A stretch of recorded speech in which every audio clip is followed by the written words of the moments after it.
Okay, the first thing we want to do to mount the rear fender is to put this bracket down inside the where the battery box goes. I'll explain that to you as I go. You notice I painted mine silver so you could see it because everything's so black down there it's hard to see with the video camera. So anyway, take the bracket. It mounts like this. First thing we want to do is take this screw out. And we want to put just a little bit of blue Loctite on the threads there.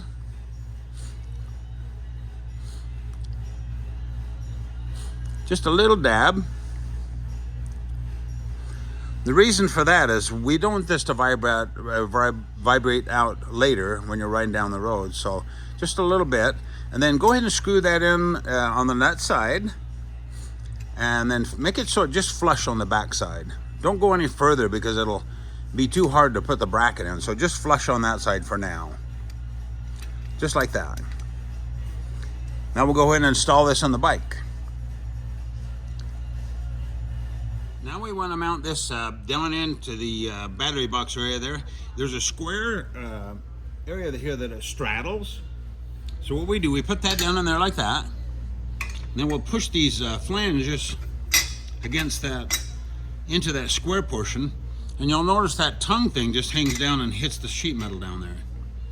That's the way it goes. I'll zoom in on it here. So it straddles and then the ears stick out the other side.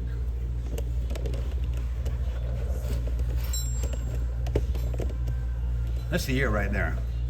They'll stick out to where we can actually put the other part on there. Okay, I'll show you the way I did it. It's kind of hard to get that part in there and get the screws in, so this is the way I did it. You'll notice that the flange that holds the fender sticks up. That's the slot that goes down and over. So that goes that way. And then the flange sticks out toward the rear tire on this side. Hope you can see that in okay. Okay, what I did is I kind of just shoved that screw through there just temporarily to hold that. And then what I'll do the other side. You may want to keep watching the videos and then you can do it. So just watch the next couple of videos and then it should be simple. You'll notice that I put the other screw on this side. I did that one next. Neither one of them have the nut on them yet, and that's why I gave you an extra screw in nut, because if you drop these and they roll into your table or something, you're gonna hate us. So we gave you an extra just in case. So I got it like that. Now I'm gonna carefully put the nuts on. Okay, I got it. Boy, it was a little bit of a stinker. We sold thousands of these kits though, so it must not be a real big deal. Maybe people have smaller hands than I do, but anyway, I got all that screws in there and they look good. So just kind of recap it here. Okay, so we got the tongue goes down against the frame down in there, the sheet metal. And then if you go over here, I ended up getting both nuts, both nylon nuts in there. Oh, one other thing too, make sure this flange sticks up like that. You can put your hand between there. That's about how it should be. And it'll still move even though we've tightened all the screws. So what I'll do, I'll show you how do I tighten the screws up. Okay, so you'll notice down in there, I've got the nuts on there. Now, you don't need to, all you need to do is tighten both sides evenly. You just tighten until you can feel some tension. You don't need to torque them down too much because it'll still move either way. So just tighten those up till you feel them resistance. And then on this screw down in here, after you get all finished with these, just run that in until you feel resistance on this. It'll still move, but you don't, the idea of that is to have this so when you put it together, it won't rattle. There's nothing worse than having a bike that kind of cheap and rattle when you hit the bumps. So that's all really that's for, just to put tension on that. You don't tighten it up too much or you'll actually bend that bracket. So just tighten it up to where you feel tension on there and it a little firm. And that's it, not too bad. I promise that's probably the worst part of the whole conversion is getting those screws in there, and now that we've got them, it should be a piece of cake. Oh, one last thing too. I actually used needle nose pliers to hold that nut on that side. I was able to hold that one with my fingers, but I couldn't get that screw in there, so I used needle nose pliers to hold that nut while I put the screw in there and just get it started. Now we're going to mount the this bracket. We're going to mount this on the left side of the bike and it goes into the bike where this big plug comes out. So go ahead and screw that out. That's what it looks like.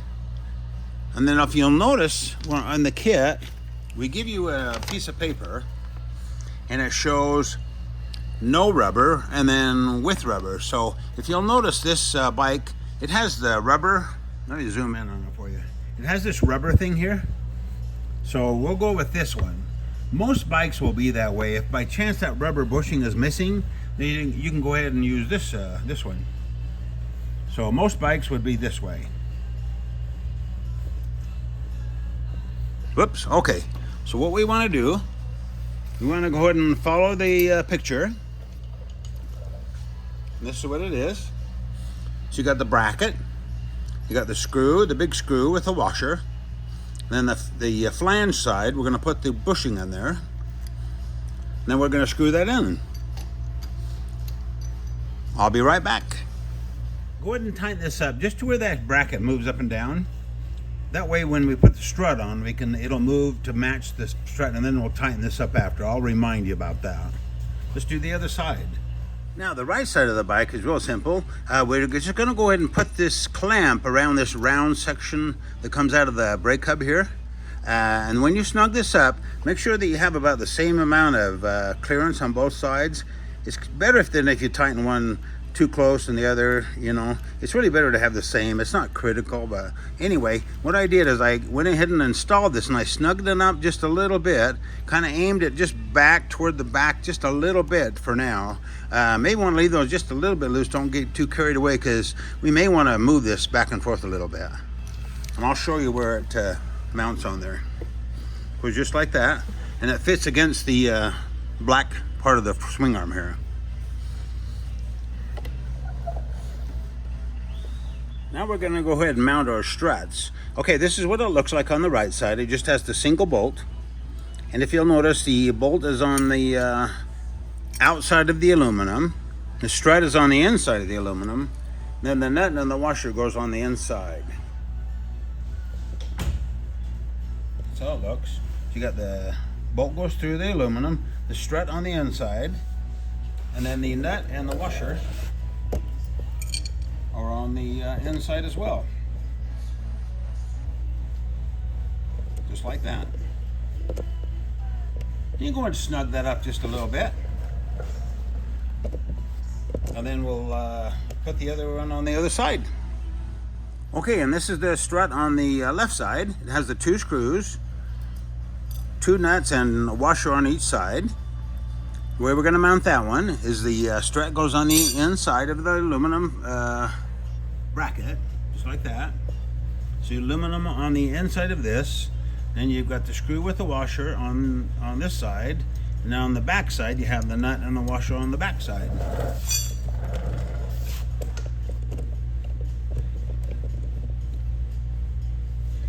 I'm going to go ahead and leave this really loose.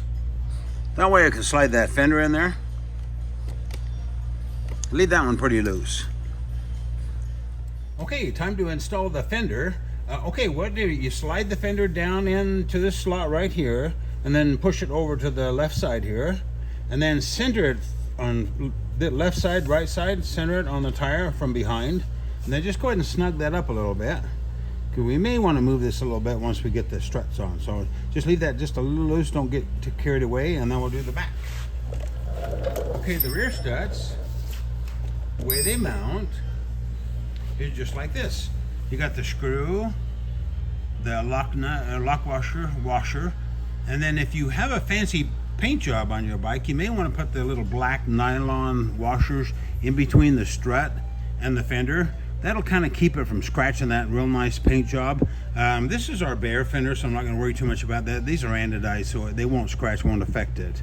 So anyway, do that on both sides. And then once you get everything kind of lined up, you can move the strut up and down on either side, and that'll kind of adjust the fender to fit the tire. And then you can move the front back and forth. That'll change a little bit too. And then what I did on this one is the fender was just a little bit offset to the left. I'm just so anal about that. I like this fender to be centered on the tire.